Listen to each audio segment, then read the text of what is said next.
Anime fans அனைவருக்கும் வணக்கம். So இன்றைக்கி நம்ம அட்வென்ச்சர்ஸ் அண்ட் சப்டூயிங் டீமன்ஸ் எபிசோட் 3 தான் பார்க்க போகிறோம். போன எபிசோட் எங்கே முடிஞ்சிருக்கோன்னா, இவனை பலி கொடுக்கறதுக்காக காட்டுக்குள்ளே கொண்டு போயிருப்பாங்க.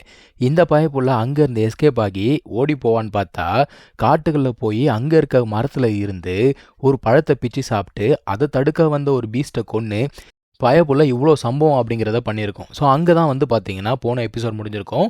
இந்த எபிசோட் ஸ்டார்டிங்கில் அவன் ஒரு பழத்தை பறிச்சான் பார்த்தீங்களா, அந்த ஒரு மரத்தில் இருந்து பயங்கரமான ஒலி அப்படிங்கிறது வருது.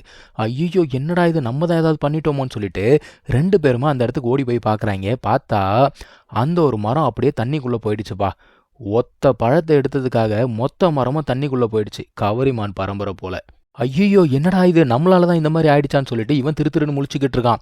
அந்த டைமில் அங்கே இன்னொரு பிரச்சனை என்னடான்னா, அந்த தண்ணியில் வந்து பார்த்தீங்கன்னா ஏகப்பட்ட ட்ரெஸ்ஸஸ் அப்படிங்கிறது இருக்குது.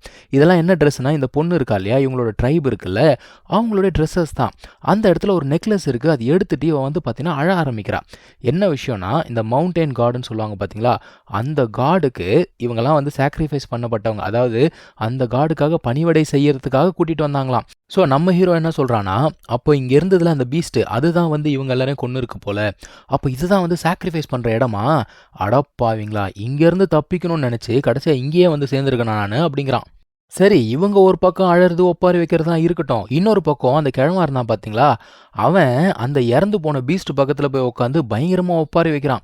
உன்னை கொன்னுட்டாங்களா, யார் உன்னை கொன்னது, நான் உங்களை சும்மா விட மாட்டேன், கண்டிப்பாக பழிக்கு பழி தீத்தே தீருவேன் அப்படிங்கிறாரு. அதாவது தன்னுடைய குழந்தை இறந்துச்சுன்னு வச்சுக்கோங்களேன், எவ்வளோ எமோஷனலாகி பேசுவாங்க, அந்த அளவுக்கு பேசிகிட்டு இருக்கு இந்த தாத்தா. ஸோ அந்த ஒரு கிழமை இருக்கான்ல, அவன் வந்து பார்த்தீங்கன்னா 2 கால் தடம் அப்படிங்கிறத பார்க்குறான். அது யாருடைய கால் தடம் நமக்கே நல்லா தெரியும். ஸோ 2 பேருமே காட்டுக்குள்ளே பேசிட்டு நடந்து போய்கிட்டே இருக்காங்க. அந்த டைமில் வந்து பார்த்தீங்கன்னா தாத்தா அந்த ஒரு பொண்ணை அல்லைக்கா தூக்கிட்டாப்புல. அவர் என்ன சொல்கிறாருன்னா, நீ மட்டும் நகுந்தன்னு வச்சுக்கோயேன், இந்த பொண்ணு உயிரோட இருக்க மாட்டா, நகுறாத அப்படிங்கிறாரு. ஆனாலும் அந்த பொண்ணு வந்து பார்த்தீங்கன்னா இந்த ஒரு கிழவன்கிட்ட கேள்வி கேட்குறா. அவன் என்ன கேட்குறா, அந்த இடத்துல எதுக்காக இந்த ட்ரைபை சேர்ந்தவங்க ட்ரெஸ் எல்லாமே இருக்குது, அவங்களுக்குலாம் என்ன ஆச்சு, அங்கேருந்து அந்த பீஸ்ட்டு தான் வந்து எல்லாரையும் கொண்டுடுச்சா, அப்போ சாமி இருக்காரு கடவுள் இருக்காருன்னு சொன்னி அதெல்லாம் வந்து பொய்யா, மவுண்டைன் காட் இல்லவே இல்லையா அப்படின்னு சொல்லிட்டு கேட்குறான். அந்த பயவுல என்ன சொல்கிறான்னா, இந்த ஒரு மவுண்டெயினில் நான் தான் காடு அப்படிங்கிறான். இந்த தாத்தாவுக்கு வந்து பார்த்தீங்கன்னா நம்ம ஹீரோ மேலே பயங்கர கொலவெறி போல தெரியுது. உன்னை விடமாட்டேன்டா, நீ இன்னைக்கு செத்தே தீருவிடா அப்படின்னு சொல்லிட்டு அவர் கையில் ஒரு ஸ்டாஃப் ஒன்று வச்சிருக்காரு. அதோடைய பவரால் வந்து பார்த்தீங்கன்னா அந்த இடத்துல ஒரு உல்ஃப் அப்படிங்கிறத வர வைக்கிறாரு. அந்த உல்ஃபை வச்சு நம்மளோட ஹீரோவை பயங்கரமாக அட்டாக் பண்ணுறாரு. அவன் சண்டை போடுறத பார்த்தா எம்ஜிஆர் வந்து பார்த்தீங்கன்னா அந்த காலத்தில் சிங்கம் கூட சண்டை போடுவார் இல்லையா, அந்த மாதிரியே ஒரு சீன் போகிற மாதிரி இருக்குது. அதுக்கப்புறமா அவன் என்ன பண்ணுறான்னா, அவன்கிட்ட இருக்கக்கூடிய பவரை வச்சு அந்த ஒரு பீஸ்டையும் கொன்னுட்டு அதே பவரை யூஸ் பண்ணி அந்த பொண்ணை கட்டி போட்டு வச்சிருக்கான் பார்த்தீங்களா, அதையும் வந்து ரிலீஸ் பண்ணி விட்டுறான்.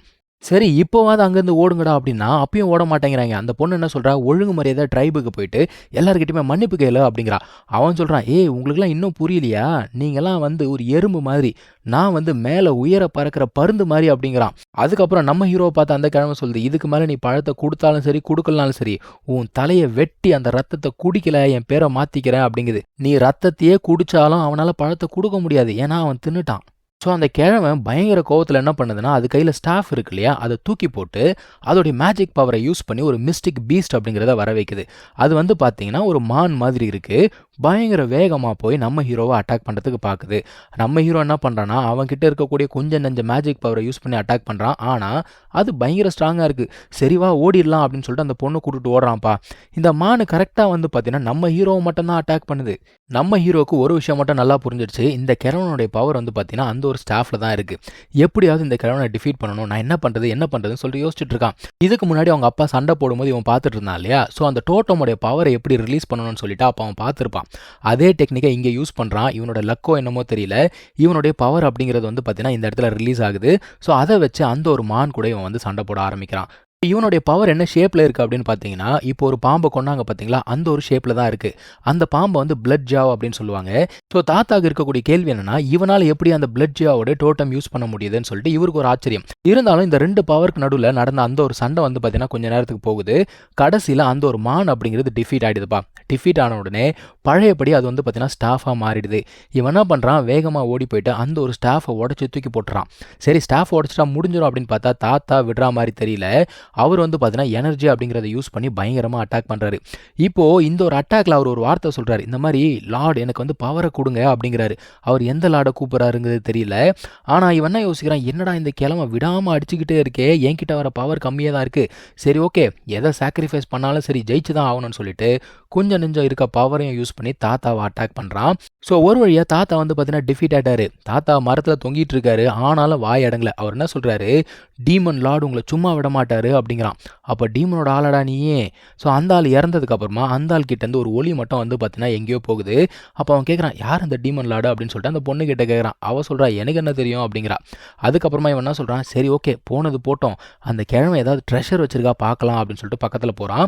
அப்போ அங்கே ஒரு பவுச் இருக்குது. இவன் சொல்கிறான், அந்த பவுச் எடுத்துக்கோ, அதில் தான் வந்து எல்லாமே இருக்கும் அப்படின்னு சொல்கிறா. ஓகேன்னு சொல்லிட்டு இவங்க என்ன பண்ணுறாங்க, உட்காந்து மீட்டெல்லாம் சமைச்சிட்டு இருக்காங்க. பயப்புள்ள கொஞ்சம் மீட் எடுத்து என்ன பண்ணுது, பவுச்சில் போட்டு போட்டு வச்சுக்குது. இப்போது இவன் என்ன கேட்குறான்னா, சரி ஓகே நான் வந்து எங்கள் அப்பாவை தேடி போகிறேன், நீ என்ன பண்ண போகிற, திரும்பி உன் ட்ரைப் கிட்ட போறியா அப்படின்னு சொல்லிட்டு கேட்குறான். அவன் என்ன சொல்கிறானா, இல்லை நானுமே வந்து இந்த ட்ரைபை சேர்ந்த பொண்ணு கிடையாது அப்படிங்கிறா. என்ன அத்தா சொல்கிற நீ அப்படின்னா, ஆமாம் நான் வந்து வேற ஒரு இடத்துக்கு போகிறேன், அந்த இடத்துல காம்படிஷன் நடக்க பொழுது மேபி என்னுடைய ஆட்கள் யாராவது அங்கே இருப்பாங்க போல தெரியுது, என்னோட ட்ரைப் யாருன்னு நான் தெரிஞ்சுக்கணும்னு ஆசையாக இருக்குது அப்படிங்கிறா. அப்போ நீ எப்படி வந்த, இங்கே யார் உன்னை கூட்டிகிட்டு வந்த அப்படின்னு கேட்டால், இந்த கிழவன் தான் வந்து அந்த ஒரு பொண்ணை இங்கே கூட்டிகிட்டு வந்திருக்கு. அப்போ இந்த பொண்ணு யார், இவளுடைய பேக்ரவுண்ட் என்ன அப்படிங்கிறது யாருக்குமே தெரியாது, ஏன் அந்த பொண்ணுக்கே தெரியாது, இனிமேல் தான் போய் தேடணுமா. ஸோ இவன் என்ன சொல்கிறான், நீ எப்படி தனியாக போவ அவ்வளோ தூரம், சரி வேணா ஒரு வழி இருக்குது, வேகமாகவும் போக முடியும் சேஃபாகவும் போக முடியும், அதுக்கு நீ என்ன பண்ணணும் அப்படின்னா என் கூட வரணும், ஆனால் போகிற வழியில் எங்கள் அப்பாவை பற்றி நான் விசாரிச்சுட்டே வருவேன், பரவாயில்லையா அப்படிங்கிறான். ஒன்றும் பிரச்சனை கிடையாது, நான் அவங்க கூடவே வரேன், ஒன்றும் பிரச்சனை இல்லை அப்படிங்கிறா.